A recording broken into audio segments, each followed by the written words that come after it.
জামুরিয়ার বগদাচটি সাতগ্রাম এলাকায় সিপিএমের party office ভাঙচুরের ঘটনায় চরম উত্তেজনা। সিপিএম নেতৃত্বের দাবি, রাতের অন্ধকারে কে বা কারা এই তাদের দলীয় কার্যালয় ভাঙচুর চালায়। জানলার কাঁচ ভেঙে দেওয়ার পাশাপাশি বিভিন্ন নথিও খোয়া গেছে বলেই তাদের দাবি।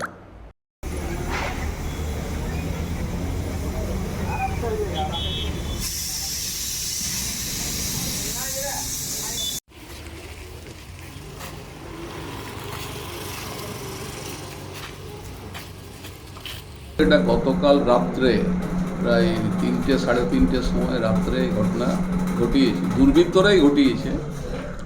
এখন কেউ তো সেই সময় তার রাস্তায় থাকে না, ভালো লোক কেউ রাস্তায় ওই সময় থাকে না 3:30-র সময়।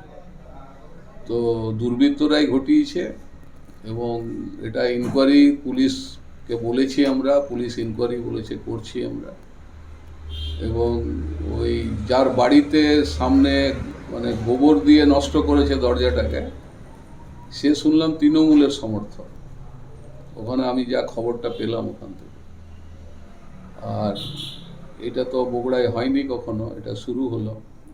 পুলিশ ইনকোয়ারি করুক, আমাদের দলীয় সূত্র থেকেও আমরা ইনকোয়ারি করছি কারা এই ঘটনাটা ঘটালো। তবে দুর্বৃত্ত মাতাল ছাড়া এগুলো হয় না সাধারণত। রাত্রে আমাদের ভারতের কলিয়ারি মজদুর সভা সিআইটিউর যে অফিস, সেই অফিস রাত্রে কিছু দুষ্কৃতিকারী ইচ্ছাকৃতভাবে, রাজনৈতিক অনুদিত ইচ্ছাকৃতভাবে তারা এই আমরা এই মুহূর্তে রয়েছে পশ্চিম বর্ধমান জেলার যে কার্যালয়, সেই কার্যালয় গতকাল যে মহালয়ার রাতেই কারণ হচ্ছে যে এই অফিসটাকে আবার ডিস্টার্ব করা, এই এলাকাতে ডিস্টার্ব করে, এই এলাকায় শান্তিপূর্ণ এলাকা, সকলে মিলে কাজ করে এখানে। আমরা এটা তীব্র প্রতিবাদ করছি এবং জামুরিয়া থানার আইসি তিনি ইনকোয়ারিতে এসেছেন, তিনি দেখছেন সবই।